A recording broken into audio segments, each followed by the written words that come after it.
Nous allons maintenant commencer cette table ronde francophone. Il est 18h30 et donc on va respecter les horaires. Merci d'être venu. Bonsoir à tout le monde. C'est un honneur pour le PTS d'avoir ces éminents responsables, opérateurs de station qui opèrent sur les réseaux, que ce soit le réseau interne chez eux, que ce soit sur le réseau du PTS, le réseau de surveillance. Donc, je vais vous présenter, à commencer par celui qui est à ma droite, à l'extrémité, à ma gauche. Nous avons l'honneur d'avoir avec nous ici M. Benjamin Kouassi. Lui, il est maître de conférence à l'Université de Cocody en Côte d'Ivoire. Il est aussi également un chercheur au niveau de la station ivoirienne de l'AMTO. Et il est le responsable de la station des stations I-17CI, station infrasonique, et la station primaire PS 2015. Ok, voilà. La seconde personne qui fait partie de notre panel aujourd'hui, c'est Madame Thierry, le nom c'est assez long, Rakutundainibe, Thierry Andrimanana, mais on l'appelle chez nous Titi. Je dis chez nous parce que moi j'y étais avant, Madame Titi, c'est plus simple. Elle est responsable. D'abord, elle est chercheure au sein de l'Université d'Antananarive, qui fait partie le Centre national de données fait partie. Donc, elle travaille à l'université, dans le Centre national de données, qui est responsable aussi de la station auxiliaire AS61 et la station infrasonique I-33MG. Voilà. Ensuite, à ma droite, on a monsieur le président Abdoul Abdibou, le président de l'ANAE, l'ANEA, voilà. ANEA, c'est la haute autorité nigérienne de l'énergie atomique.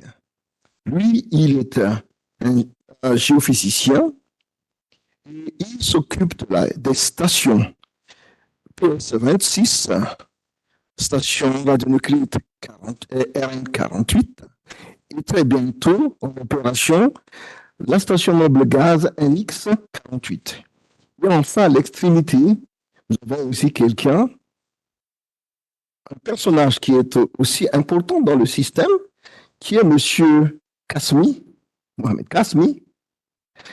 Il est ingénieur, il est le responsable de la station marocaine, la station auxiliaire marocaine, qui est le AS66, et est responsable également de tout le réseau sismique de surveillance du Maroc, du royaume du Maroc, mais également aussi qui fait partie du réseau méditerranéen de surveillance aussi sismique.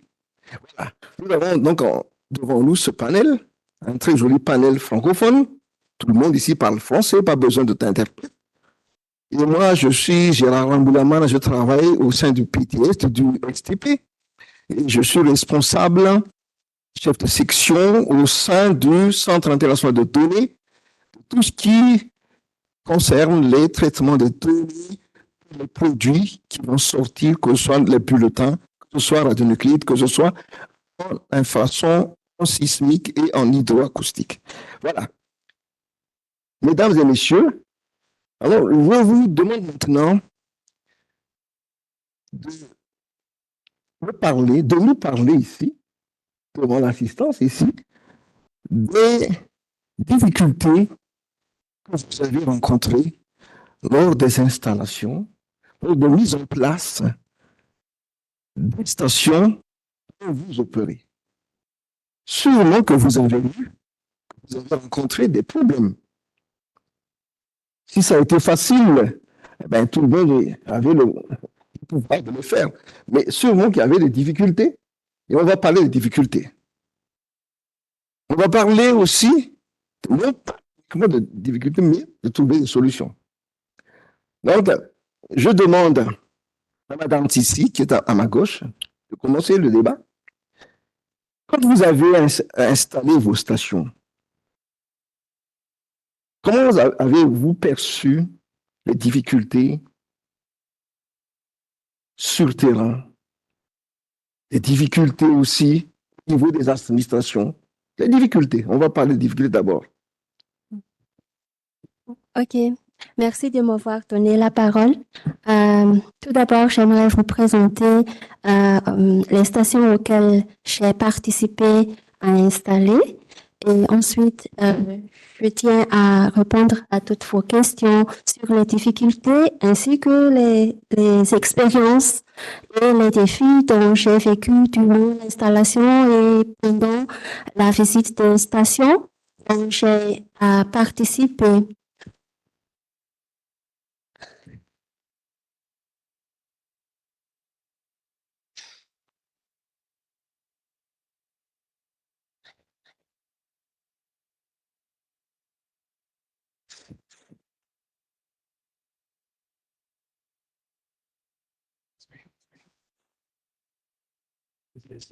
Next slide, previous slide. You see it here.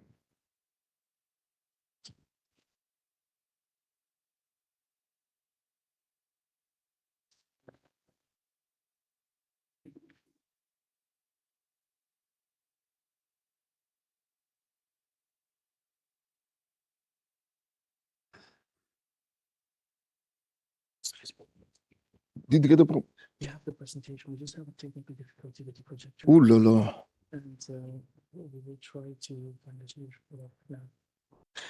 Ok, ils ont des problèmes techniques ici, mais bon, enfin, Ok, vous pouvez quand même continuer à discuter de ce que vous avez. ok. Tout d'abord, j'ai participé à installer des temporaires stations innovants dans le projet Macomo. Mais avant ça, je suis responsable de la visite des stations CTPTO qui sont à S61 et I33MG. Le problème dont j'ai vécu et notre collègue durant l'installation de ces stations sont tout d'abord l'identification des places où on peut installer la station et aussi la relation avec le local government, c'est-à-dire le président des régions de Fuktan, on dit ça Fuktan et Madagascar. Ce sont des local areas, zones locales dans chaque communauté. On doit préparer des lettres officielles au sein du gouvernement qu'elles nous devons présenter pour les locaux. Ainsi, les lettres doivent être acceptées par les chefs de la zone. Notre problème était de trouver la place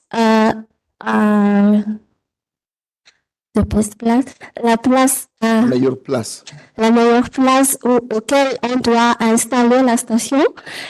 Parce que c'est très important de sélectionner les zones auxquelles on peut avoir des données très importantes, surtout les stations sismiques. Ensuite, nous avons vécu des problèmes matériels auxquels il y avait des rats, des serpents qui détruisent le matériel, surtout dans les zones très, je sais pas. Reculez. Dans les zones Reculez. pardon. Après nos expériences, on doit se préparer à tout ça et on doit préparer les matériels très, très solides qui peuvent nous aider à organiser l'installation de ces stations.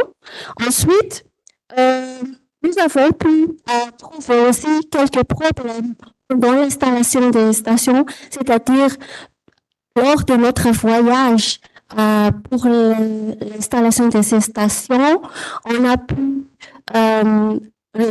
trouver des problèmes sur les visites des stations ainsi que les problèmes de l'insécurité auxquels nous n'avons pas pu régler jusqu'à maintenant parce que aujourd'hui il est très difficile de trouver des relations avec les gouvernements auxquels nous devrons à résoudre. Donc, nous avons pu appeler quelques responsables au sein de notre zone auquel nous avons travaillé et il nous a donné des responsables, des gardiens comme gardiens sur la sécurité des stations. Notre défi, c'est de la réglementation des matériels et aussi la relation, l'improuvement de la relation entre les chefs de chaque zone et ainsi que la préparation de l'installation de chaque station. Mhm. Okay.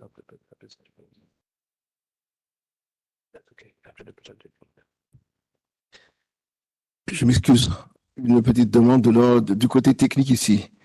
Le projecteur, la haute affaire au fond, a sauté et s'est brûlé. Il demande de 5 minutes à nous de rallonger un peu la session afin qu'il puisse installer une autre matériel, un autre matériel, afin que vous puissiez suivre les explications. OK, go ahead. 5 minutes.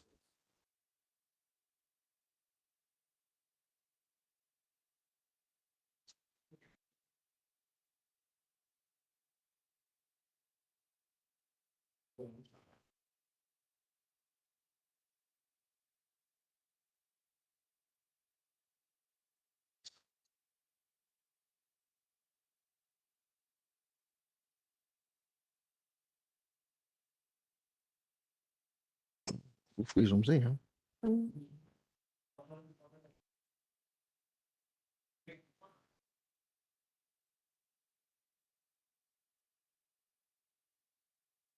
Le suivant, ce sera toi, Casimir.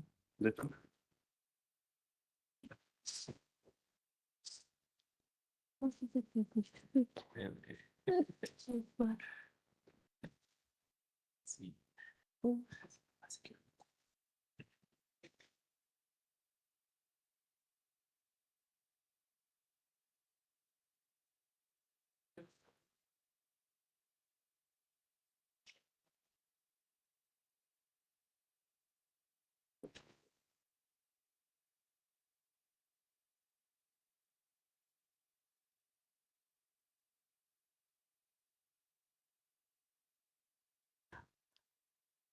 We expect that we have also the feedback screen for us here.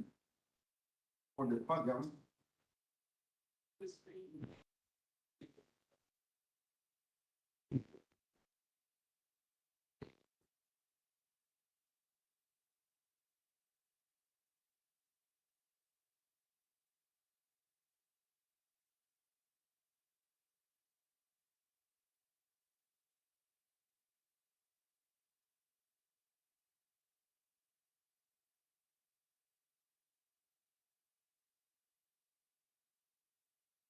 Je vous remercie pour votre patience et puis pour cette petite endurance parce que là, les problèmes techniques, des fois, ça surgit là où on ne voulait pas les avoir.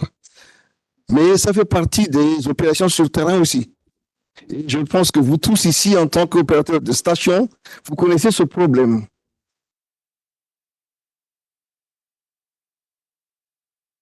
Or, if you can put it that somewhere here, over there.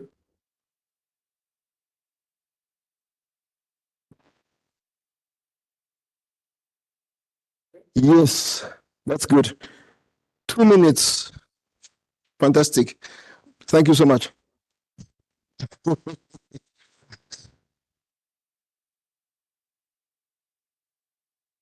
So we can launch now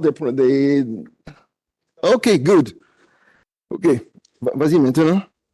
D'après ce que je viens de dire tout à l'heure, j'ai participé à l'installation de quelques stations à Madagascar, surtout les stations temporaires et aussi les deux stations AS61 et I33MG.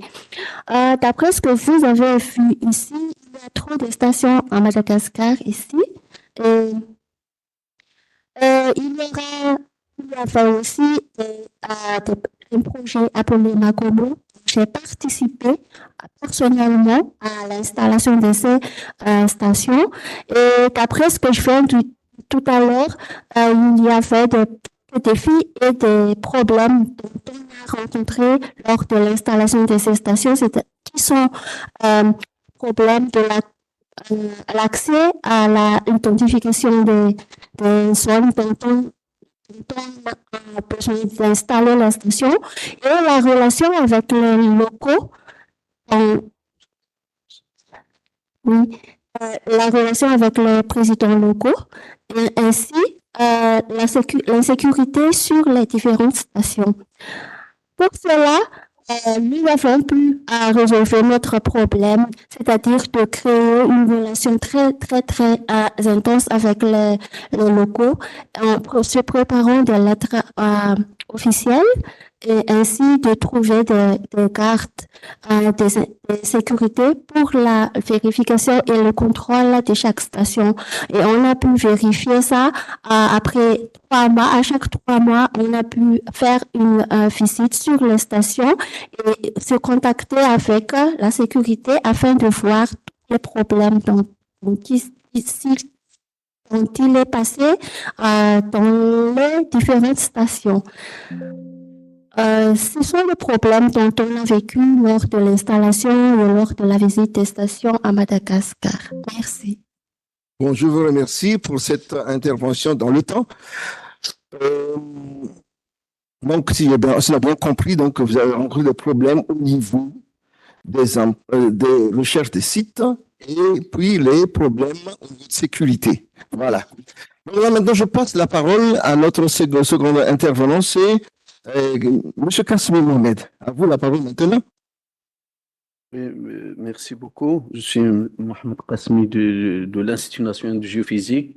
Je suis aussi responsable de l'opérateur station de AS 066 et aussi le responsable du service qui gère un peu le réseau national de surveillance sismique. Notre réseau est actuellement, il contient à peu près 40 stations télémétrie avec transmission par satellite.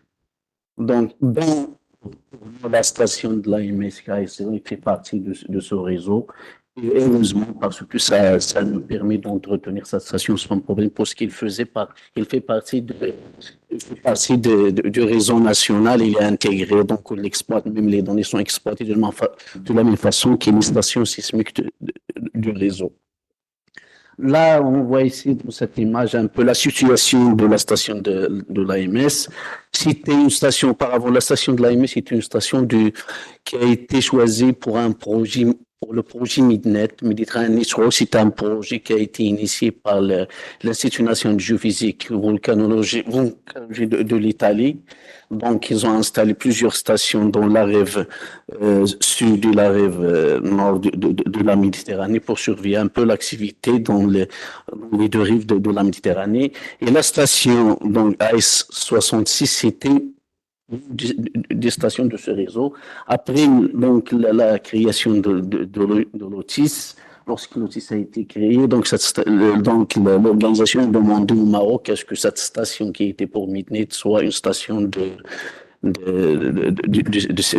l'AMS.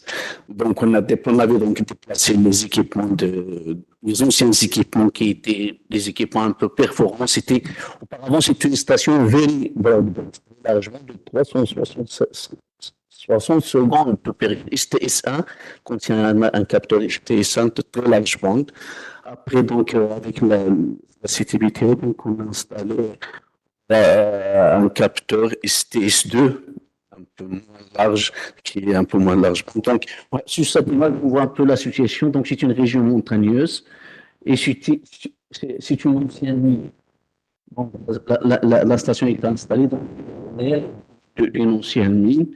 Donc, c'est un bon site du point de vue de forme, mais qu'il y a des difficultés qu'on va voir. Vous n'entendez pas bien? D'accord. Ça, c'est une vue générale. Qu'est-ce que c'est que ça? Ça, c'est une vue d'ensemble de la station. On voit en haut de la montagne, donc il y a la partie alimentation électrique, donc il y a les panneaux solaires, il y a des batteries, donc dans les deux, dans le local là, je ne sais pas s'il y a un... Donc il y a les panneaux solaires, et les batteries, et un onduleur pour générer la tension de 120 volts alternative pour alimenter les équipements VSAT. Et c'est ce qu'on voit ici, donc il y a les équipements. Donc à l'intérieur du tunnel, donc il y a un tunnel, donc on descend des câbles de bas, donc il y a un tunnel où il y a les équipements GCI et les équipements de l'AMS. Ça, c'est le réseau marocain. Donc, c'est pour de construction parce qu'on essaie de densifier le réseau dans le nord et on va descendre vers le sud aussi. Donc, on va à quelques stations dans le sud, malgré que c'est pas aussi sismique, mais on doit avoir quelques, parce qu'il y a les îles Canaries, il y a des zones volcanologiques à côté, donc qui génèrent de temps en temps des activités sismiques, donc on doit avoir quelques stations dans la zone, dans le sud. Donc, je ne sais pas, j'arrive pas à voir ça.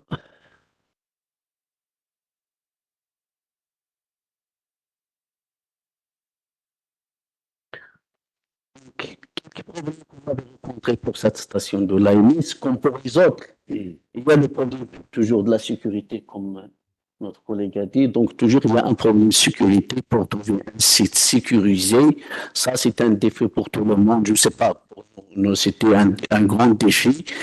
Il y a un problème lié à la nature de l'alimentation solaire. Donc, de temps en temps, il y a des abeilles, surtout s'il n'y a pas assez d'ensoleillement.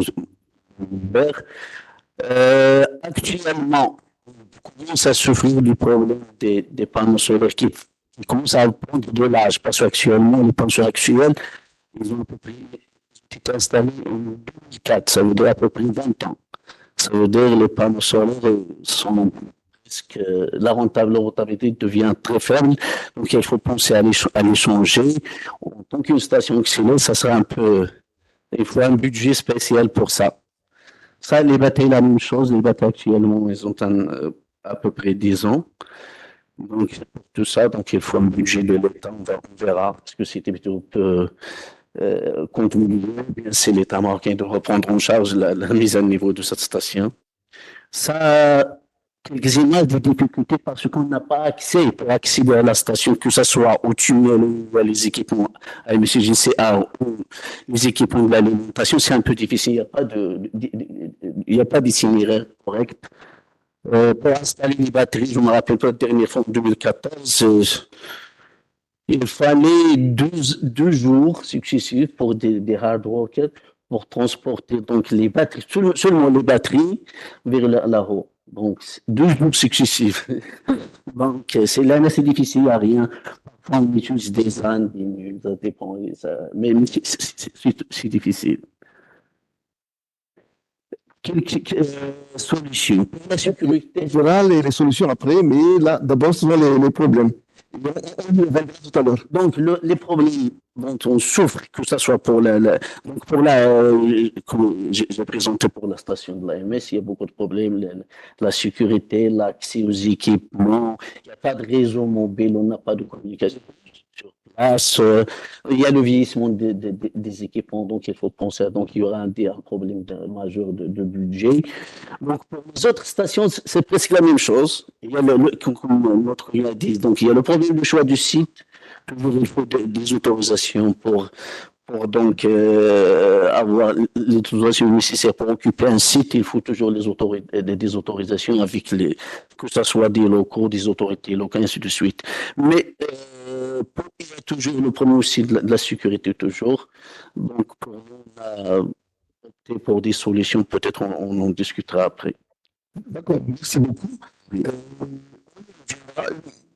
petite question. C'est enfoui à quelques mètres, à combien de mètres dans la terre, la cave sismique? Le tunnel, c'est à peu près 60 mètres. Ah, d'accord. Donc, c'est dans la montagne. C'est un tunnel d'une ancienne mine. D'accord. On reviendra tout à l'heure pour les autres questions, parce que pour moi, il devait y avoir aussi des questions venant de l'audience. Maintenant, c'est pas encore à vous, Monsieur le Président. Non. Allez-y. Parce que vous avez vraiment beaucoup de stations. Et je garderai ça pour la dernière intervention. Monsieur Benjamin Kwasi. D'accord. À vous maintenant. D'accord. Merci beaucoup, Monsieur le Président. Je voulais aussi dire merci au CTBT d'avoir organisé cette équipe et permettre aussi à toutes les nations présentes ici d'exprimer un peu tout ce qu'ils ont comme difficultés et problèmes au niveau de leur station. En tout cas, merci infiniment. Alors, pour la Côte d'Ivoire, c'est déjà beaucoup de problèmes ont été déjà cités. Il y a le chef d'opération Palmer aussi qui est là, qui pourrait peut-être compléter après la situation.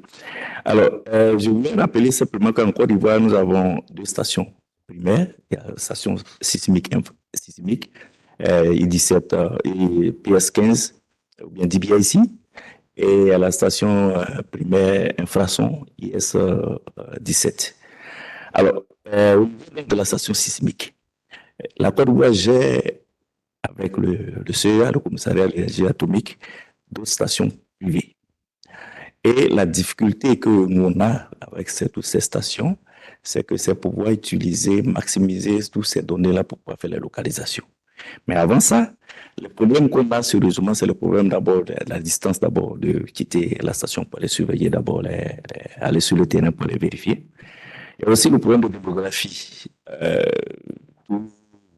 La population commence à augmenter, automatiquement on se retrouve avec pas mal de pression sur les surfaces utilisables, parce que pour l'installation, il faut quand même dégager une surface où personne ne va pouvoir quand même aller faire des plantations. Il y a aussi le problème de sécurité, comme toutes les autres stations. Vraiment, le feu de brousse qui régulièrement passe par là avec les saisons d'exploitation agricole qui enfin brûlent un peu tous les tuyaux, les tuyauteries, les câbles, les consorts. Il y a aussi dans le câble sismique, il y a toujours le problème des serpents qui à tout moment se retrouvent là-bas. Il y a toujours des difficultés. Pendant là, il faut témoigner. Et ça, c'est vraiment les problèmes d'ordre, je dirais, un peu physique sur le terrain. Mais, au point de vue, donc, problème même d'analyse des données, parce que quand on a essayé d'observer, on s'est rendu compte que la plupart de tout ce qu'on a comme détection en zone ouest africaine, c'est pratiquement régional. Mais, donc, il faut trouver une solution pour pouvoir vraiment améliorer sa détection. Et là, on a négocié avec le CTBT, et puis en 2018, nous avons installé une station primaire, infrason mobile. On était obligé de l'installer à pratiquement 340-500 km d'Abidjan. Bon, là, il faut partir aussi sur le terrain. Mais les difficultés sont énormes, puisqu'il n'y a pas de la possibilité de pouvoir faire un transfert de données automatique. Donc, il faut aller chaque mois pour aller le faire. Du coup, pour l'extension d'un réseau, le problème qui se pose véritablement, c'est le problème de transfert de données. Donc, il faut pouvoir transférer les données de ce site jusqu'au site là où on veut quand même réceptionner les données. Et là, avec toutes ces difficultés, on n'a pas pu tenir cette situation que pendant un an, parce que chaque mois, il faut faire un budget, un devis, aller sur le site, aller récupérer les données revenir. Bon, vraiment, au fur et à mesure, bon, on avait voulu vraiment aller à 2 ans de mesures, mais en fin de compte, on s'est retrouvé avec une seule année de mesures pour 2018. Les difficultés, et avec ces données, bon, il y a aussi des résultats comme ça qui sont là, on pourra quand même les présenter aussi après à ce niveau-là. Je pense que... Merci beaucoup, M. Benjamin. Il me semble que les données, normalement, que ce soit en sismique aussi, mais ce que je connaître bien, ce sont les données infrasons, en quoi cette station chez vous est très importante. Pour la station infrasonique. Parce que elle se trouve vraiment au niveau de l'équateur. Vous pouvez voir les fluctuations des deux côtés, et qui donnent beaucoup et qui apportent beaucoup sur les détections et les études en atmosphère pour la climatologie et tout. Effectivement. Voilà. Votre difficulté que je voudrais aussi vous demander, est-ce qu'on veut des relations station et le gouvernement? Parce que vous êtes maître de conférence à l'université. Et en quoi cela pourra vous faciliter vos liaisons avec le gouvernement? Vous ne voulez pas le parler, mais j'ai envie de chercher de ce côté-là. D'accord. Merci beaucoup, monsieur le président de Sciences. Effectivement, il y a des situations. La station I-17 est une station qui est pratiquement, je dirais, un peu isolée en zone ouest africaine et la plupart des détections sont vraiment régionales.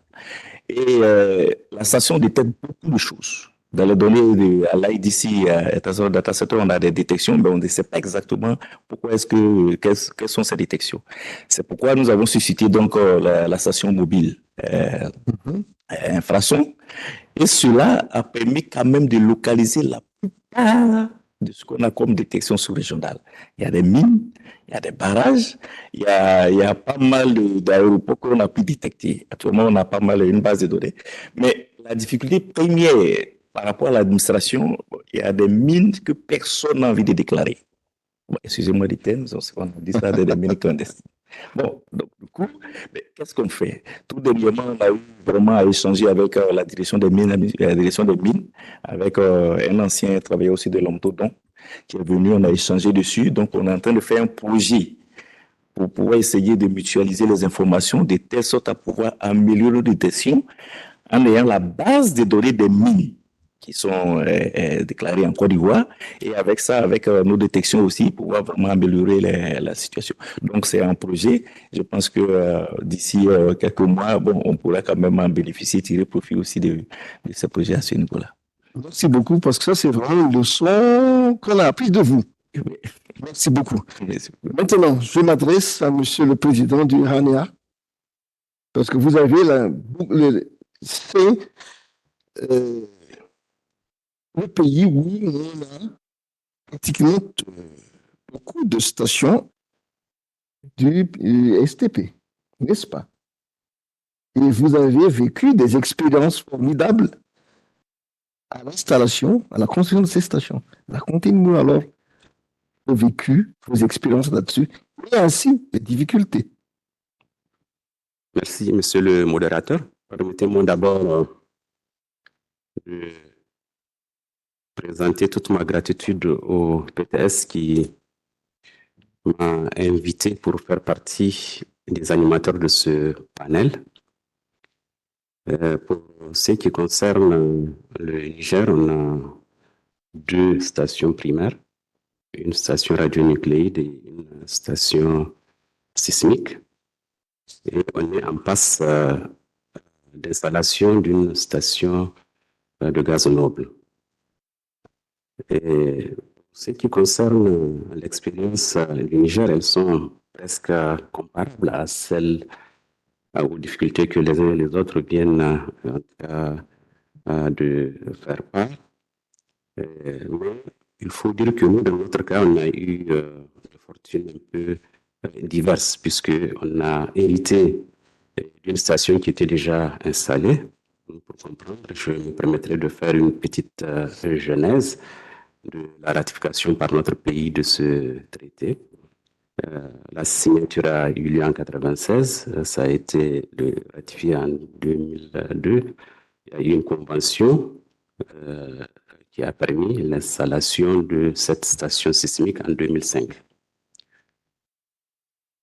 La station radionucléaire devrait aussi être installée pendant la même année. Mais compte tenu des problèmes de sécurité sur laquelle on va encore revenir, l'installation de la station radionucléide a été reportée parce que le fabricant qui devrait procéder à l'installation avait donné des instructions pour que ses compatriotes ne partent pas là où ça devrait être. Pour ce qui concerne la station sismique, elle a été installée à la création de la HANIA. On a hérité de la gestion de cette station et les principales difficultés auxquelles on a eu à faire face relèvent ou ont relevé des difficultés de gestion quotidienne, de maintenance.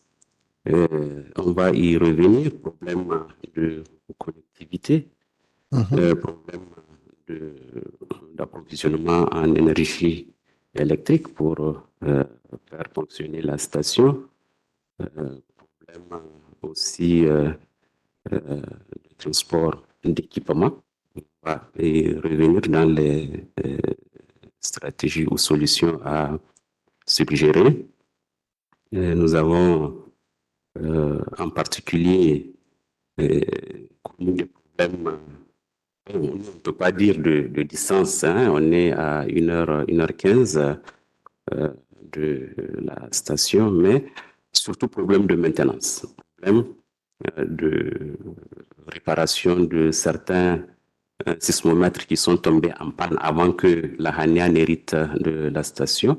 Le remplacement de ces sismomètres ont posé quelquefois des difficultés parce que, comme vous le savez, de 2005 à la création de la HANIA, les technologies ont évolué, les pièces de réchange, certaines ont cessé d'être mises sur le marché. Et en plus de ça, tout ce que les uns et les autres ont eu à dire sur la sécurité au niveau des sites, l'intégrité du matériel contenu, la présence de reptiles, etc., nous y avons fait face. Maintenant, pour ce qui concerne la station radionucléaire, ça c'est une autre histoire. Une autre histoire parce que on ne peut pas dire qu'on a eu des difficultés, au contraire, on peut le dire, hein, sans fausse modestie, relever un défi. À la création de la HANIA, nous avons, la présidente Zainabou avait invité le secrétaire exécutif après consultation du cabinet du président qui a donné un agenda pour accepter cette invitation. À l'occasion de cette visite, elle a posé le problème au secrétaire exécutif pour voir dans quelle mesure, si le fournisseur de la technologie ne peut pas venir installer, pourquoi des Nigériens ne peuvent pas être formés pour venir installer. Je dis c'est une très bonne idée. Peut-être qu'il n'avait pas très confiance, parce qu'il avait ajouté le SE, parce qu'il a dit si vous y arrivez, à partir de ce moment, vous allez être mobilisé pour les autres installations de la même technologie.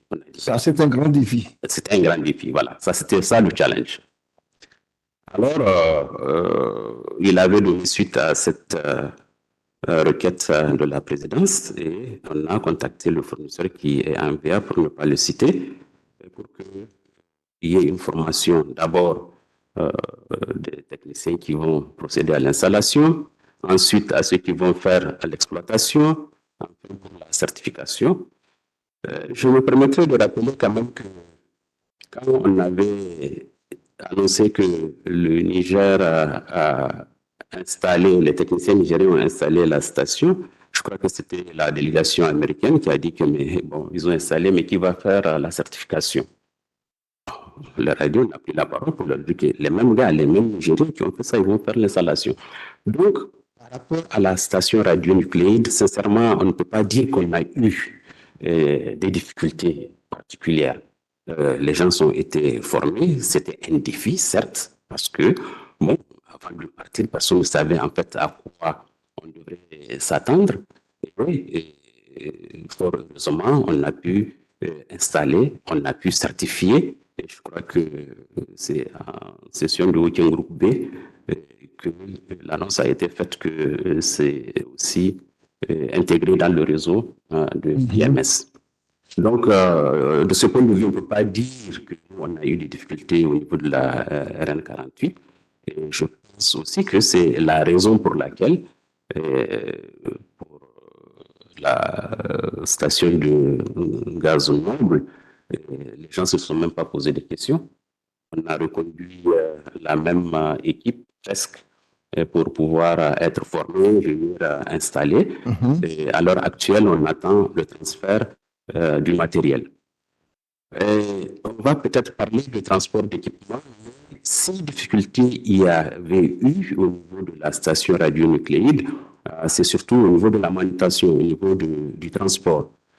Le port est à 1300 km de disons presque 2000 km de là où ça devrait être installé. Et on a reçu le conteneur au port et pendant une période où la circulation est encore rendue difficile à cause de la saison hivernale. On a eu à faire face à des ruptures de pont et avec des tronçons qui ne sont pas vraiment carrossables du tout. C'était vraiment ça le déficit. Difficulté à eu, c'était surtout ça. C'était de pouvoir transporter sur 2000 km le matériel en créant les conditions pour que la station arrive en bon état. Ça, c'était ça. Arriver sur place maintenant pour décharger et installer sur le site qui avait déjà été identifié, c'était aussi un autre challenge parce qu'il fallait avoir une grue pour décharger. Il n'y avait pas de grue à côté. Il fallait aller à 200 km pour prendre une grue avec une société minière pour pouvoir venir décharger. Donc, pour ce qui concerne cette station, on peut dire qu'il n'y a pas eu d'autres difficultés autres que celles liées à la manutention. Maintenant, là où on a encore des difficultés, c'est avec la station sismique. Problème de transport d'équipement, problème d'approvisionnement en énergie électrique. Là, bon, on a à peu près le même problème pour transporter une batterie qui fait 70-75 kg. On avait renouvelé tout le parc de batteries. On a 32 batteries plus quelques-unes de réserve. Bon, le problème de connectivité, on va revenir. Connectivité pour le transfert des données, mais surtout pour la communication, parce que quelquefois, il faut travailler en synergie avec le PTS pour qu'on puisse faire des maintenances sur le site. Bon, là, on a un problème de zone d'ombrage de couverture des réseaux cellulaires et on a porté notre préoccupation au niveau du PTS. Il y a eu une solution, on va revenir pour apprécier tout ça. Donc, voilà ce que je peux dire pour l'instant en ce qui concerne les deux stations du Niger. Maintenant, pour la station de gaz Noble, on vient juste de construire le socle pour accueillir ça. On est en communication avec le PTS et NVA pour voir quand est-ce qu'on peut recevoir le matériel. Merci. Merci beaucoup, Monsieur le Président de l'ANIA. Je vais essayer de récapituler un tout petit peu tous les problèmes que vous avez soulevés, tous les quatre ici. Donc, d'abord, il y avait le problème des... Oui. Compléter un dernier problème que Il ne faut pas créer d'autres problèmes. Hein. En fait, c'est au niveau des CBS, des capacités building system. Ah. Parce que le nôtre. Ah non, attendez. Ça c'est d'ici, ça. Ça, c'est 132 degrés. Là, on peut mettre une station, hein. D'accord, il n'y a pas de station. Il ne faut pas dire les choses. Il commence à ajouter d'autres choses. Là, on va rester sur la création des stations. D'accord. Vous avez quelques difficultés ici. D'abord, l'identification des sites. problème au niveau d'accès au site. Ensuite, problème d'acheminement des matériaux plutôt. Ensuite, problème d'énergie.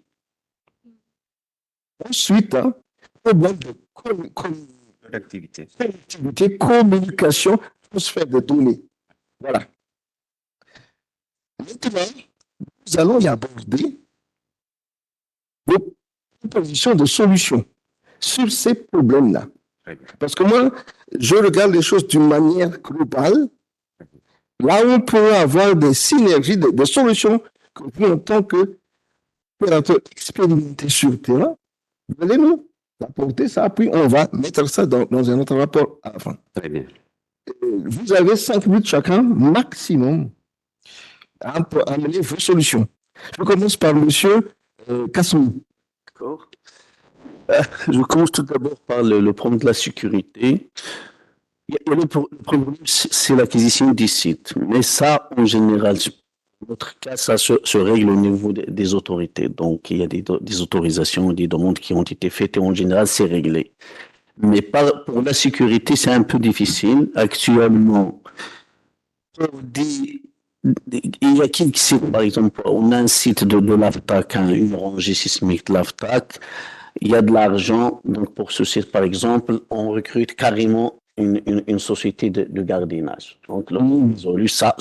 Et s'il y a de l'argent, on peut avoir le gardiennage directement. Pour le cas de l'AMS, par exemple, on a recruté carrément un gardien qui habite à côté donc il habite actuellement avec ses enfants à côté de la station. C'est un recrutement, donc il est un fonctionnaire de l'État. L'autre solution qu'on a opté pour quelques stations, c'est d'essayer d'installer les stations à côté donc des sites déjà gardés par d'autres. Par exemple, il y a des sites des opérateurs télécoms où il y a des gardiens, il y a des sites des stations radio et télévision qui sont déjà gardées. On essaie de trouver un coin à côté, c'est déjà gardé, donc on installe notre matériel. Il y a des solutions, donc quelques universités, là, ça aussi c'est une solution pour la sécurité. Pour la question, pour l'alimentation, c'est un peu difficile parce que ça varie du site au site. Il y a des sites où on a une autonomie il y a assez d'ensoleillement, donc on n'a pas de problème, donc la station fonctionne 24/24 durant toute l'année. Par contre, il y a des sites où il n'y a pas assez d'ensoleillement. Dans ce cas, on trouve des difficultés, il y a des arrêts. On essaye d'ajouter des panneaux solaires, des batteries, mais parfois ça ne résout pas le problème parce qu'il n'y a pas assez d'ensoleillement. Pour la station, par exemple, de l'AMS, comme j'avais dit, donc on va tomber bientôt dans un problème de changement des panneaux solaires et des batteries. Il y aura une fois un budget important pour ça. Je ne sais pas, il y a deux solutions, soit que l'État marocain investit pour mettre à jour l'alimentation électrique, soit l'OTC, je ne sais pas s'ils peuvent investir. On a une autre solution, c'est qu'à côté de la station de l'AMS, il y a un réseau électrique à côté, à 2 km, mais il nous faut un poste de transformation parce qu'il y a de la haute tension qui passe à côté. Donc, on peut avoir d'électricité, mais à condition d'installer un poste de transformation spécial pour la semaine, et c'est coûteux aussi. Donc, ça nécessite un budget. Donc, pour la transmission, on n'a pas de problème en général. Pour l'AMS, c'est vrai, on n'a pas de réseau mobile sur le site, puisque c'est un site isolé dans les montagnes. S'il est nécessaire, on emprunte des radios satellitaires, donc des téléphones satellitaires pour une journée ou deux pour faire des noms. Si c'est nécessaire, On continue. Les données sont en voie continue. Surtout, ouais, non, on n'a pas de problème de l'éducation, ouais, on continue. D'accord, ok. Le plus important pour nous, que notre station, il envoie directement aussi à notre centre de données. Donc, de notre centre de données, on peut vérifier ce qui se passe au niveau de notre station. D'accord. Se déplacer en plus, comme j'avais dit dans ma présentation, Puisqu'on a tout un réseau, donc l'entretien il est facile. Dans le chemin pour l'entretien d'autres stations, tu peux passer par la station de l'AMS et voir qu'est-ce qui se passe. Donc ça, en plus, il y a un réseau de l'AFTAC à côté. Et on a un contrat avec l'AFTAC, on a des visites régulières. Donc en faisant des visites régulières pour l'AFTAC, on fait aussi... De toute façon, vous avez aussi une liaison GCI, une communication GCI au niveau de la station AS66. Le GCI, on a un backup, un BIGAN. Un backup. Donc, c'est une grosse difficulté à ce niveau-là. Mais la communication, ce n'est pas un problème. Je vous remercie alors de ce côté, M. Kasmi. Je reviens à M. Benjamin. Oui, d'accord. Vous apportez ces solutions. D'accord. Merci beaucoup, monsieur le modérateur. Bon, pour les solutions pour la Côte d'Ivoire au niveau donc de l'AMTO, pour le problème de sécurité, il y a déjà, avec l'aide du directeur, on a un gardien sur site, des gardiens sur site, pour vraiment veiller à cela. Et c'est vraiment les villages environnants, les villages qui ont cédé les terres, c'est eux qui ont choisi un gardien là-bas pour essayer de surveiller le site. Mais c'est moyennant aussi contribution à ce niveau-là. Concernant le feu de bouche, là aussi, c'est la même attitude. Il y a régulièrement ce qu'on appelle des pare-feux. On fait des pare-feux en période de saison de pluie, pardon, en période de saison sèche, pour ne pas que les feux arrivent au niveau. Mais ça encore, c'est encore des difficultés. Quand le feu est un peu trop, ça arrive toujours. Donc, il faut toujours sensibiliser les populations à ce niveau-là pour que, tout un chacun puisse prendre conscience qu'à ce niveau-là où nous sommes, il faut faire attention à ne pas faire trop de feu tout autour. Concernant les batteries qui se déchargent, on parle même là, il y a eu pas mal de situations à ce niveau. Régulièrement, il y a des nettoyages donc des panneaux solaires, puisque c'est alimenté par des nettoyages des panneaux solaires. Ensuite, les batteries sont régulièrement aussi remplacées pour permettre une certaine autonomie après qu'on sent qu'il y a une baisse en matière de charge, que ça ne puisse pas prendre un coup d'arrêter la connexion. Mais ça aussi, il y a un coût à ce niveau-là. Concernant la démographie, la pression sur les sites cultivables par les paysans. Ça, c'est en discussion avec le directeur. Les questions, soit faut-il faire de ce terrain un terrain étatique, c'est-à-dire que où l'État prend la propriété en bonne et due forme comme ça. Avec la propriété, ça permet aux villageois de ne pas trop s'approcher dans ce genre de terres. Mais ça aussi, c'est vraiment en discussion. Pour le moment, les solutions ne sont pas encore trouvées. Et c'est encore toujours en discussion. Concernant la transmission des données, là, le problème, il est assez sérieux parce que un site qui est isolé, il faut transmettre il faut transférer les données, il faut transmettre les données.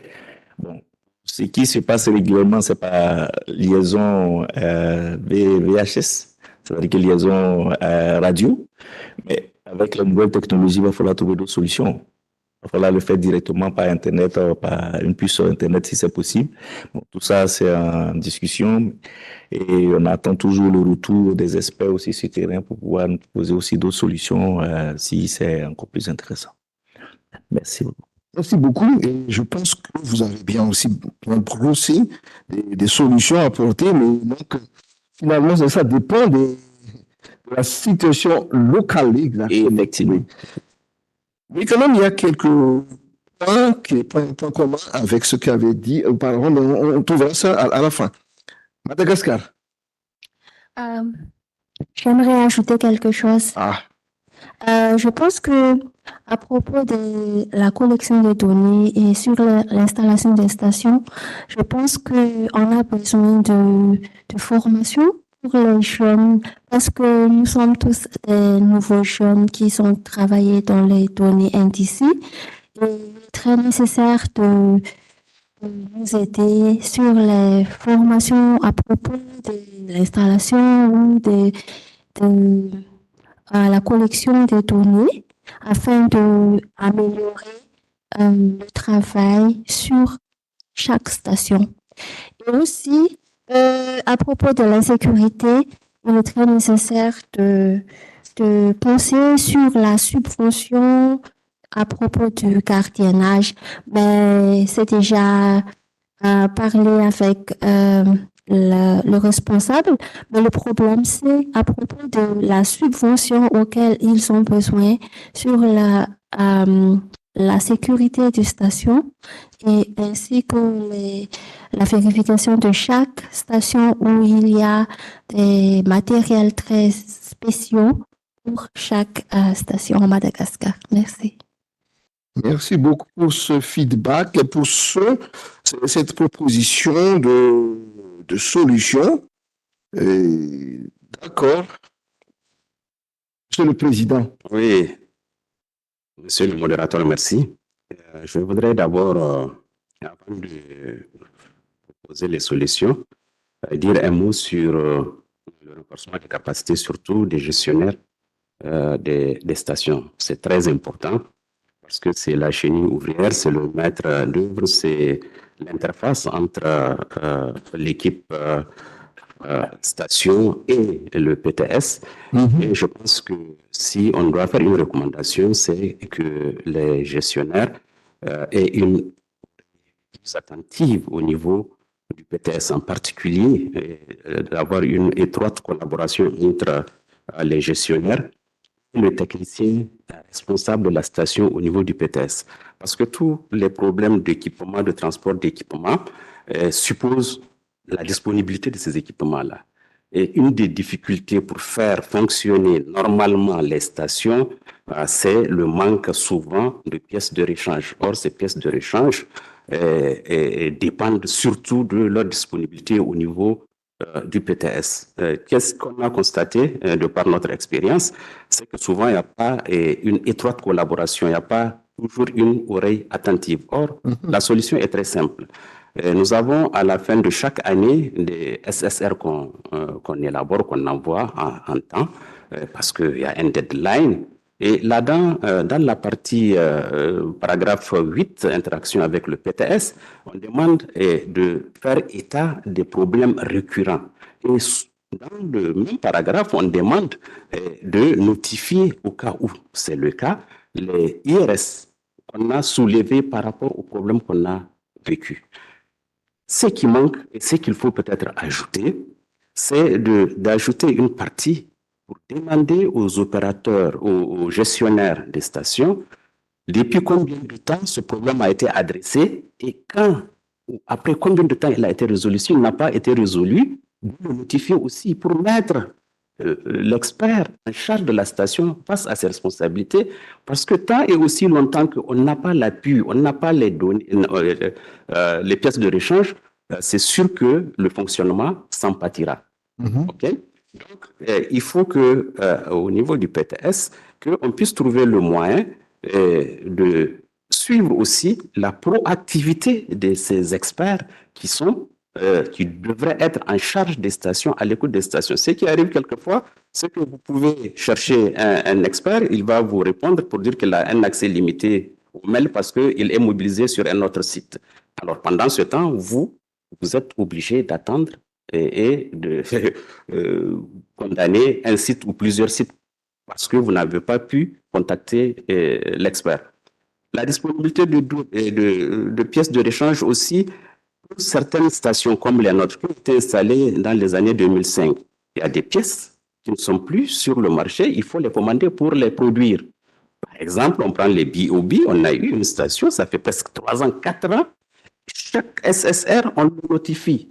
Bon, c'est en cours, undergoing, understudying, etc., etc. Mais ça ne vient jamais. Pourquoi? Parce que simplement, peut-être que le technicien, il n'a pas eu le temps, il n'a pas pris ça en charge, parce que la procédure au niveau du procurement, il faut envoyer, il faut, etc., etc. Donc, moi, je pense que en essayant d'être plus à l'écoute des gestionnaires, on peut déjà gérer beaucoup de problèmes au niveau du fonctionnement de ces stations. Maintenant, la connectivité. Là aussi, on a été confronté à un problème. On est souvent amené à travailler en synergie avec les techniciens de PTS. Mais on n'a pas de couverture réseau. Quelquefois, c'est aléatoire. Vous pouvez avoir une connexion d'un opérateur téléphonique. Mais et puis, quelques instants après, ça disparaît. Il nous est arrivé de faire 10 kilomètres pour aller dans un village où il y a une pylône, pouvoir et revenir. Le temps que vous reveniez, les données ont changé. Et quand vous posez une action, il faut que vous vous assuriez qu'au niveau ici de PTS, que le problème est résolu.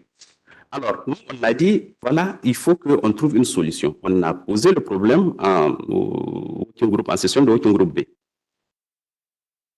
La solution qu'on nous a proposée, c'était finalement d'acquérir un Turaya. C'est ce qu'on a fait. Le Turaya, là aussi, il peut se poser des problèmes. Pourquoi? Parce que la qualité de la communication peut laisser à désirer. C'est quand on a acheté le Turaya qu'on a fait la migration du GCI 2 à GCI 3. Et on nous a chanté que à transférer, ça va être accru. On peut transporter aussi la voix, l'image, etc. On a dit, mais c'est très bien. On a un circuit Internet fermé. Transférer les données. Mais si on a accru la capacité de transport des données et on peut même charrier les voix et les images, pourquoi on ne peut pas faire une petite application pour communiquer à travers le GCI? Tout simplement. Là, la qualité de la communication, elle va être faite, comme avec aujourd'hui les petites applications Internet qu'on utilise. Maintenant, je vais venir après ce problème de communication au niveau de sécurité. Au niveau de sécurité, je voudrais serrer le problème, poser 3 niveaux de prise en compte, de solutions, et un 4e point. Là aussi, on va essayer de voir comment on peut apporter des solutions à ce que nous, on est en train de vivre. Vous auriez dû prendre toute la journée pour ces problèmes-là. Mais je vais... C'est ça que je vais dire. Non, on va finir. Il y a 3 niveaux de responsabilité. D'abord, il y a le niveau gouvernemental, étatique. Les textes disent, le traité dit qu'une fois que la station est installée dans un pays, il appartient à ce pays-là. Quand on parle sécurité, ça c'est le rôle régalien du gouvernement d'assurer la sécurité des infrastructures, considérer la station comme un édifice public où l'État met des gardes pour s'en occuper. Pour la station radionucléide, c'est ce que l'État a fait, on a 2 gardes armés. Pour la station S26, on a des gardiens civils qu'on paye, n'est-ce pas? Parce qu'on a des stations primaires. Mais le problème, c'est qu'aujourd'hui, la situation a dépassé la capacité de prise en charge par des gardiens civils. Le 2e niveau de sécurisation de ces infrastructures, c'est au niveau communautaire. Les communautés riveraines doivent être impliquées pour qu'elles sentent que ces affaires-là qui sont là, ça les intéresse, ça les concerne aussi. Là, que ce soit les adultes, que ce soit les enfants, il faut faire un travail pour pouvoir les amener à s'occuper, à s'intéresser à cela. Le 3e niveau, c'est les gardes civils. Les gardes civils, c'est ce qu'on a utilisé jusqu'à un certain temps, avant de revenir quand la situation de sécurité au niveau sous-régional a commencé à se poser, à demander au PTS, on le remercie pour ça, de nous aider à faire des infrastructures. Parce que, je le dis sous contrôle de madame, devant un pléthore d'une douzaine de ministres, on a posé le problème. Et la première réaction du premier responsable du gouvernement nous a dit, monsieur, dites-nous ce dont vous avez besoin pour sécuriser votre station. Si vous voulez qu'on vous envoie des gardes, on va le faire. On a dit non, on n'a pas d'infrastructure pour les accueillir. Le PTS a fait ça. Maintenant, ce qu'on demande, c'est que compte tenu du fait que la situation est devenue un peu plus compliquée, il faut que le PTS fasse un effort, accompagner l'État qui est bien disposé pour vraiment s'occuper de la sécurité. Cela a été fait parce que l'équipe de la station a fait un travail de plaidoyer, un travail même de lobby pour sensibiliser le gouvernement. Et c'est en cela que j'invite tous les responsables des stations. Il faut que l'État, le gouvernement soit sensibilisé, qu'il sache, qu'il comprenne l'enjeu, qu'il comprenne le bien fondé de ces stations-là pour que lui, il vous accompagne. Donc ça, c'est vraiment l'une des premières choses à faire. Maintenant, au niveau du site, je vais aussi rappeler une petite expérience que nous, on a vécue là-bas. Et quand on avait installé les stations avec les gardes civils, il a été installé aussi des alarmes sonores pour que au moindre incartade ou intrusion, etc., qu'ils soient avertis de manière sonore. Alors, les oiseaux, je vais finir par ça, les animaux qui passent à côté déclenchent ça. OK? On a été obligé de déconnecter ça parce que tous ceux qui passent à côté peuvent déclencher. Maintenant, encore pour revenir à JCI3, ce qu'on peut faire, surtout dans une situation d'insécurité et même pour ce qui concerne les feux de brousse, etc. Aujourd'hui, on a des petites caméras de surveillance, on a de l'électricité sur les sites, on peut poser des caméras pour surveiller à distance, on surveille les données, comment on transfère les données, on fait un buffer, si c'est 4 heures de temps, 8 heures de temps après, s'il n'y a rien qui se passe, on élimine ça, pour qu'on puisse voir. On a la possibilité aujourd'hui de communiquer avec les gardiens. Dès qu'il y a un petit mouvement suspect, on peut les appeler, ils peuvent aller. Ce qui implique aussi un autre moyen, la mobilité. Il faut que les gens aient la possibilité. Nous, on a un site qui est sur 45 km², et donc pour aller d'un bout à l'autre, avec un VTT, en 5-10 minutes, on peut aller. Donc, voilà les quelques solutions que je vais vous suggérer. Mais l'implication de l'État, en faisant le plaidoyer, en le sensibilisant, est importante pour adresser cette question de sécurité. Désolé d'avoir été long, j'avais beaucoup de choses à dire, mais je vais m'arrêter là. Je sais très bien que vous êtes très passionné pour vos stations et sur ce que vous faites. J'aime bien parce que vous êtes un scientifique. Donc, je le connais. J'étais aussi un scientifique, je ne sais pas si je suis encore un scientifique, mais en tant que scientifique, on est passionné quand on parle là-dessus. Merci pour toutes ces... Je vais ajouter Ok. pour la question des riverains et la sensibilisation. Il y a la signalisation, il y a les signalisations. On a opté pour quelques stations pour la signalisation, ça a donné des résultats pour les gens. Lorsqu'ils savent que c'est une station sismique, que ça ne sert à rien, c'est équipement. Donc, ils ne se rapprochent pas de la station.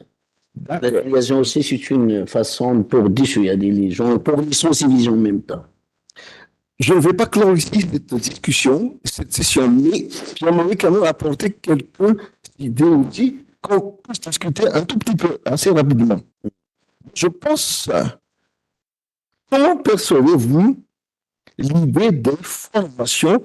Il avait déjà soulevé tout à l'heure les histoires de renforcement des capacités, CBS, mais moi je vois plutôt au niveau comment on peut faire des formations, que ce soit régionale, que ce soit francophonie, au niveau des opérateurs de stations, des échanges.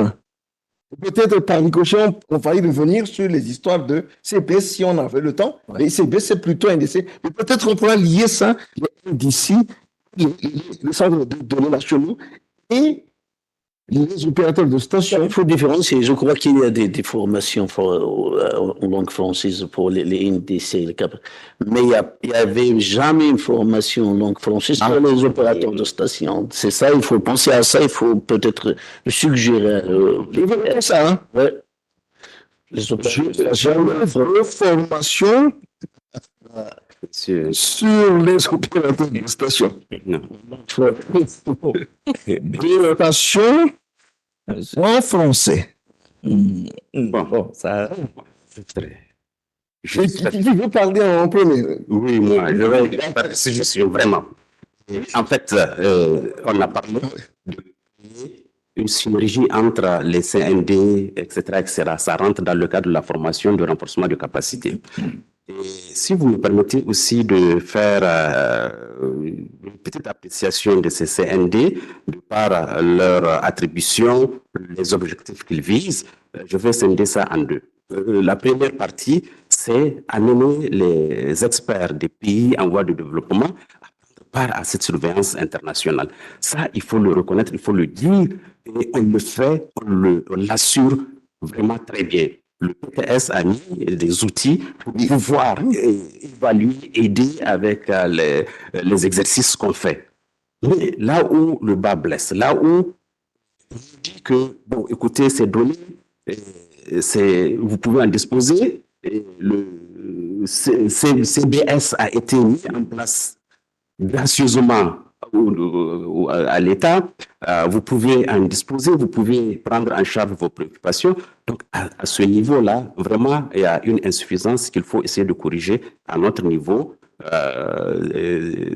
CND, pays francophones, dans le cadre sous-régional. Pour cela, ce qu'il faut faire, c'est qu'au-delà de tout ce qui existe, les forums, etc., au niveau du PTS, il faut qu'on ait une organisation des pays, les CND des pays francophones. On est dans la même sous-région, sur les mêmes contextes, disons, sécuritaires et géologiques et géographiques, avec la Côte d'Ivoire, on a ces problèmes, etc., de sismicité. En créant une organisation de ces CND, on peut se permettre de prendre le temps de regarder toutes les préoccupations de nos États que nous pouvons à travers l'exploitation de ces données-là. Juste un petit exemple. Quand on vient au CEL 1, Standard Event List, etc., vous avez une masse de données. Vous laissez une partie. Quand vous venez au REB, vous utilisez ce qui est suspect comme radionucléide, voir si l'événement sismique en particulier est lié à un test, etc. Si ce n'est pas lié à un test, on sait que bon, ça c'est d'origine naturelle, c'est un tremblement de terre, c'est une secousse sismique, etc. Donc, tu feras des échanges entre oui, ou transfert de compétences ou mutualisation de connaissances. On a toutes les technologies.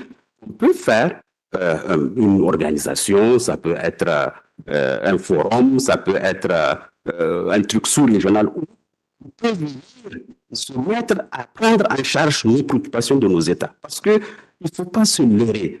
Tant que vous ne faites pas quelque chose d'utile à l'État, au gouvernement, tant qu'il ne voit pas que vous avez des éléments de prise de décision par rapport à certaines de ces préoccupations, il ne va pas vous accompagner. Or, on a parlé de problème de connectivité, c'est l'État qui paye la connexion, Internet, etc. Je vais finir. Essayant de nous organiser, il y a des experts. Il y a des experts que le PTS engage, recrute. Après un certain temps, on les libère, ils retournent dans leur structure d'accueil. Ces gens, on peut les mobiliser pour notre organisation. Donc, vraiment, il faut qu'au niveau des pays francophones, des CND, qu'on puisse trouver un moyen, essayer d'exploiter ces données radionucléides qui sont là. On est envahi par des brumes sèches, par n'importe quoi. On ne sait pas ce qu'il y a là-dedans. Nos infrastructures, elles sont impactées par des secousses sismiques. Vous, ça ne vous intéresse pas tant que ce n'est pas radionucléaire, tant que ce n'est pas test nucléaire. Vos données, on peut les prendre et puis les exploiter pour le développement. Merci. Je vais donner la parole aux autres parce que là, quand même, hein.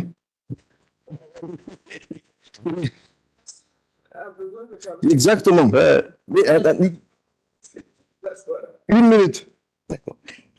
C'est le mot de fin? Non, pas le mot de fin. Ah, d'accord. Bon, en fait, concernant les solutions, comme le disait le président, je crois que le problème, nous, NDC, enfin, le constat, c'est qu'on ne fait pas trop grand-chose pour que l'État, les autorités sachent qu'on travaille vraiment. Il faut que ces données-là soient exploitées. Le système de recherche doit s'impliquer directement dans le niveau des NDC. Ça veut dire qu'on doit commencer déjà à former les gens, on doit commencer déjà à faire les recherches avec les données déjà qu'on a. C'est le système un peu qui est fait calqué sur l'AMTO, où il y a les chercheurs associés qui exploitent ces données, ces bases de données que nous avons, pour que demain, on puisse quand même vraiment essayer d'aller de l'avant. Je prends un cas très simple. Il y a 2 ou 3 semaines de cela, il y avait un orage qui a frappé un poteau électrique, qui a fait sortir quelque chose de terre. Les gens ont dit que c'était un volcan. Donc, toute la Côte d'Ivoire a commencé à paniquer parce que c'était un volcan. Ils se disent que c'est un volcan. Mais le directeur a demandé à ce que, urgemment, qu'on fasse une mission sur télé pour aller vérifier ce qu'il y a. On est parti, non, c'est pas un volcan, c'est juste qu'il y a eu, qu'on appelle un orage qui a frappé, la foudre qui a frappé le poteau, et donc c'est descendu au niveau du granit, et donc ça a fondu, et ça a sauté. Mais ça, automatiquement, ça fait une raison d'être de la station. Donc, j'aimerais bien que les autres stations vraiment puissent essayer de faire le NDC. L'organisation. Ça va vraiment essayer d'apporter. Et là, par exemple, juste pour aborder dans le sujet, parce que on se rend compte que on peut peut-être observer des choses avec nos données. Mais il y a des choses, peut-être, ils peuvent venir de tel pays. On n'a personne en amont pour dire, mais attends, on a observé telle chose, est-ce que vous pouvez nous confirmer? Ça permet donc d'affiner un peu nos données pour que nous-mêmes, de façon sous-régionale, on se prenne en charge. Automatiquement, on a de la voix lorsque on vient dans le workshop inter. Ça devient maintenant une situation où. Donc, il faut aider tous les deux là, on se rejoint. On a une expertise régionale. Voilà. Échange de données et puis expertise régionale. Je pense que tout est déjà dit et D'accord. Alors maintenant, Une question PTS, Madame la directrice. Quel sera le futur des stations auxiliaires? C'est un pays quelconque décide de ne pas investir parce que les stations sont actuellement se vieillissent. Donc, il se peut qu'on se retrouve avec des stations non opérationnelles et personne ne veut investir pour les. Je ne sais pas ce que PTS est là un plan pour les stations auxiliaires. mais la question est posée au PTS. Non. Je voulais prendre la parole pour compléter quelque chose. Juste. Ah non. Toi, tu arrêtes maintenant. Hein. Non. Dans la salle, est-ce qu'il y a des gens qui veulent poser des questions? Allô?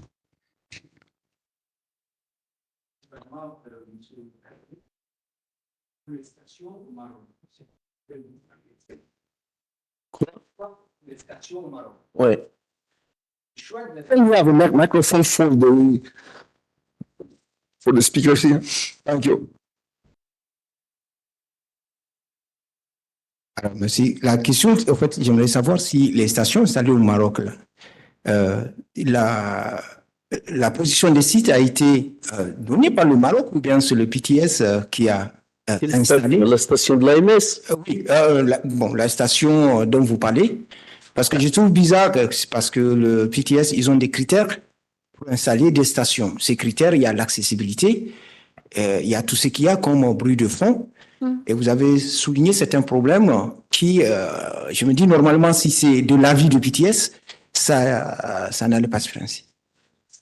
D'accord. Non, pour la station de l'AMS, c'est une station. Il n'a pas de problème de bruit de fond, la station de l'AMS. Je vais passer le microphone à la directrice parce qu'elle va parler au nom du PTS là maintenant. Merci beaucoup. Alors, oui, on voit bien que quand on fait les panels ou les formations dans la langue que les gens maîtrisent, c'est très difficile de les arrêter. Et alors, je crois qu'on est déjà bien au-delà de l'âge, mais je vais quand même apporter quelques éléments de réponse.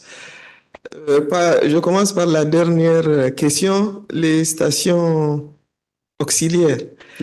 Ce matin, ou je sais plus, c'est en début d'après-midi dans le panel de l'Union européenne, le secrétaire exécutif en a parlé.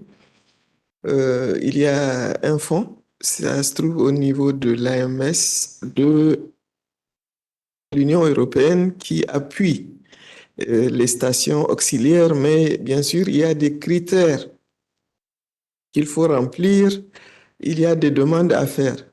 Ça, c'est ce qui est disponible maintenant, mais je pense qu'il y a quelque chose qui est à l'étude pour voir comment maintenant le budget du PTS, le budget normal, peut couvrir. Donc, c'est à l'étude parce qu'il y a de plus en plus de stations auxiliaires qui ont des problèmes et qui, comme vous l'avez si bien dit, risquent d'être abandonnées.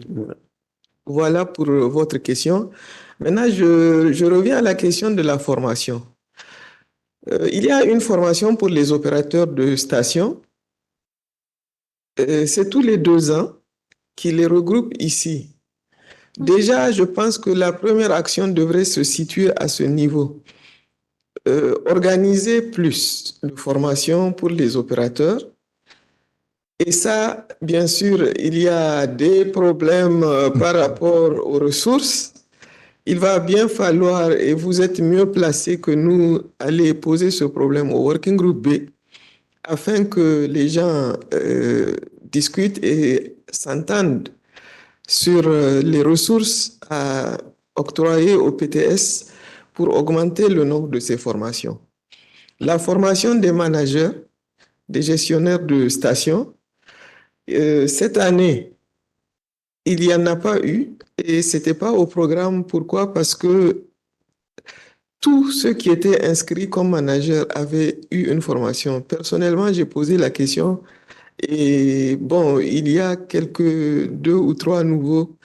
Pour eux, on ne pouvait pas organiser tout de suite une formation. Et il y a des cours en ligne aussi qu'il faut utiliser en attendant. Maintenant, pour en revenir aux formations des NDC, chaque fois qu'on fait ces formations, il faut reconnaître qu'on demande aux gens de s'entendre pour créer un réseau régional ou sous-régional. Le PTS, je suis désolé, ne peut pas vous créer ce réseau. Non. Une fois que vos experts sont venus participer à la formation, ça participe déjà de la prise de contact entre experts et on s'attend au niveau du PTS à ce que cela se poursuive et que ça se matérialise en une sorte de mutualisation des ressources et de réseau local. Donc, il va bien falloir que vous vous entendiez à un certain moment pour que quelqu'un prenne le leadership et que ça se matérialise. Je pense que dans ma dernière présentation au Working Group B, j'ai évoqué la possibilité d'avoir des centres régionaux. Et nous sommes encore en train de réfléchir sur la façon dont ces centres régionaux vont être approuvés. Mais la première grosse difficulté déjà, il va bien falloir que les groupes régionaux s'entendent pour faire des propositions. Le PTS ne peut pas décider que tel pays va être le centre régional. Donc, c'est clair et net que ça doit venir des groupes régionaux. Pour finir, sur ce point, j'aimerais vous rappeler l'initiative quand même du secrétaire exécutif NDC for All qui appuie donc les États en termes de formation, en termes de création même en termes de création de comptes sécurisés et de conseils et de soutien pour créer les centres nationaux de données et puis les capacities, les building systems, pour les encourager justement à utiliser ces données pour la vérification. L'idée est qu'au début, les gens puissent avoir un groupe de 4-5 experts qui vont vraiment avoir toutes les formations et ça va aider à former les autres. Et vous savez très bien que quand vous appliquez à ces formations, dans le meilleur des cas, on prend 2 personnes.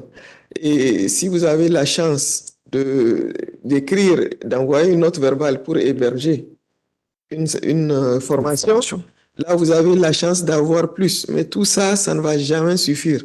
Tant qu'au niveau national, vous n'avez pas mis en place un système qui vous permette de former vous-même vos experts. Je ne sais pas si j'ai répondu à toutes les questions, mais pour le moment, voilà ce que j'ai à rajouter. Merci. Parce que madame là-bas, je vais prendre la parole. Compléter, madame, hein. La formation, c'est des sujets. Oui, vous parlez pas des sujets avec elle. Oui, madame, allez-y. Je voudrais vous remercier pour cette soirée et aussi déjà la discussion à midi. Merci pour le forum francophone pour parler français. Merci. Je suis autrichienne. Je m'appelle Isabelle Maté. Je suis prof de langue, pédagogue donc. Et ma question est comment vous faites ça avec les langues, le multilinguisme,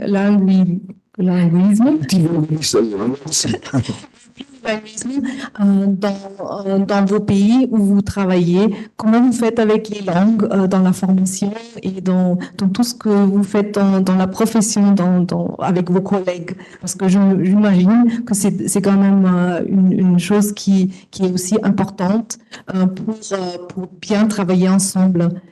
Et félicitations pour ce forum, je suis heureuse. Merci. Merci beaucoup, madame. Oui. Aussi une formation des opérateurs en français. Oui. Une formation des opérateurs en français et comme je l'ai dit tout à l'heure, c'est au Working Group B que vous devez aller poser ce problème pour que, bon, ici, on va toujours prendre des recommandations, mais ça serait bien si vous arrivez au Working Group B et pour proposer plus de formations pour les opérateurs et peut-être ramener le multilinguisme au niveau des opérateurs. On a fait pour les centres de données, maintenant peut-être qu'il faut, le faire pour les opérateurs et pour les managers. Merci. Non, je n'écoute plus. Casse-lui. Il faut le retenir. Vas-y. Tu as... Non. Juste alors, pour répondre à madame, je vous prie de... Allez. Oui, vraiment, madame, pour la formation des opérateurs, c'est bien. J'ai assisté à ces formations. La suggestion que je voudrais faire, c'est qu'il faut sérier les choses. Il y a la partie électronique, maintenance, mécanique, mais il y a la partie administration du système qu'on oublie. Et malheureusement, la faiblesse, c'est à ce niveau. Il y a quelques fois où tout marche, c'est l'ordinateur du CRF qui est bloqué. Il faut une prise en main à distance. Non, il faut arrêter pour compléter la formation pour que l'opérateur puisse interagir sur les deux tableaux. D'accord, merci. La question de madame de pédagogue ici, c'est que comment vous faites chez vous, échanger à vos compatriotes? Vous pensez en quelle langue? Merci beaucoup, monsieur le modérateur. Je vais laisser la parole à Albert. Il va répondre un peu parce que, bon, c'est plus que à ce niveau-là. Merci beaucoup. Je suis Palmer Yao du PTS à la section de maintenance. Bien, chez nous, bon, c'est la langue officielle qu'on utilise. Hein. À l'époque, c'était le français, ça n'a pas encore changé. Donc, tout ce qu'on recevait comme formation, on partageait avec nos collègues. Mais quelquefois, la difficulté, c'est que ces collègues-là ne comprennent pas l'anglais. Or, il y a beaucoup de thèmes anglais que nous utilisons aussi là-dedans. Bon, on essaie de leur expliquer comme on le peut, avec des exemples à l'appui et puis des... comment on dit en français? Add-on. Des sessions pratiques, voilà. Des sessions pratiques. Et puis, bon, c'est comme ça que ça se passe. Voilà. Ok. Madagascar. On utilise la langue française, mais on a essayé de se développer et on a introduit la langue anglaise aussi. Quand vous communiquez entre vous? Entre nous, c'est en malgache. Oui. C'est une malgache combiné. Voilà. Comme le chinois, l'arabe et le français. Donc, voilà, donc vous avez votre réponse. Hein? Voilà. Donc, on communique avec la langue locale, plus pour être plus dans le sujet. Voilà. Bon, moi, je vais essayer de récapituler maintenant ce qu'on avait discuté aujourd'hui. On a évoqué les problèmes, les difficultés communes, c'était la sécurité des sites, et là qui nécessite comme solution l'engagement d'abord au niveau du gouvernement, ensuite le problème du gouvernement dans le traité, ensuite au niveau local, c'est-à-dire engager aussi les villageois, les autorités locales à être conscients de l'existence de ces stations. Voilà.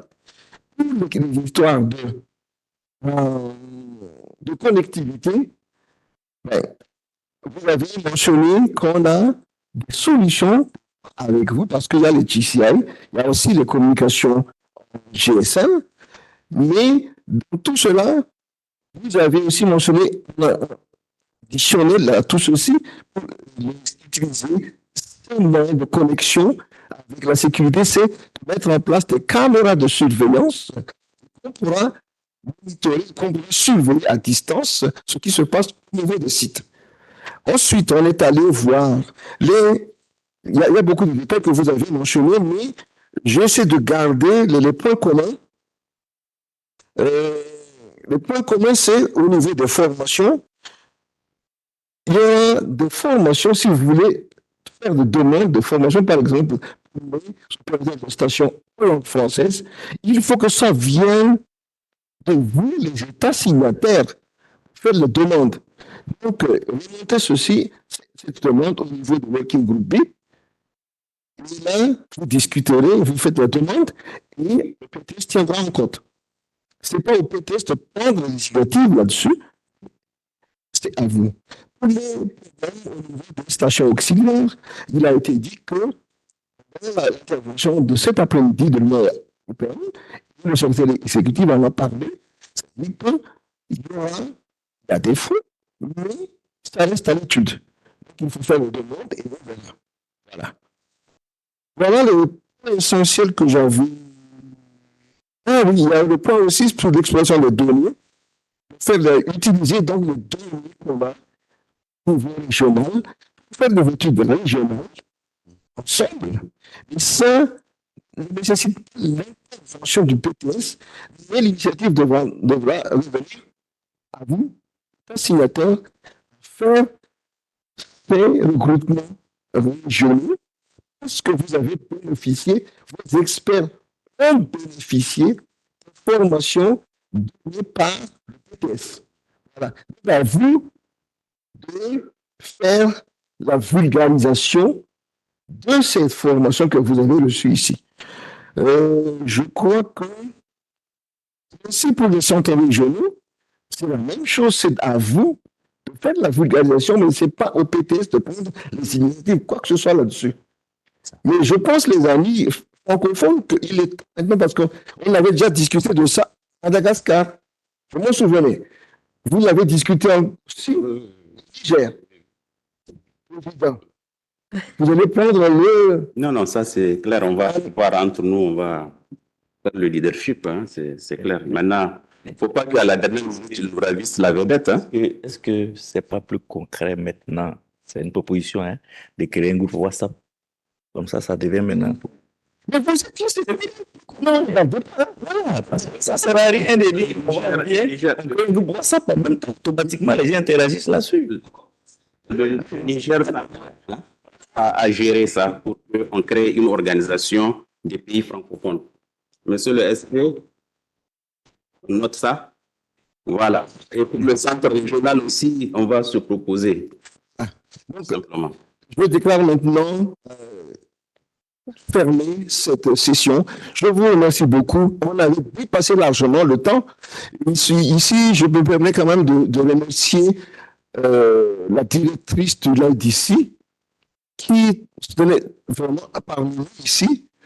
Elle est le projet, comment on dit ça en français? Projet exécutif. C'est le premier responsable du projet Senti. Ça, il faut quand même le noter. Elle est la première responsable du SNT. Et c'est elle qui est à organiser le SNT. Le SNT 2023. Où elle est restée parmi nous jusqu'à la fin. Voilà. Moi, je suis rien dedans.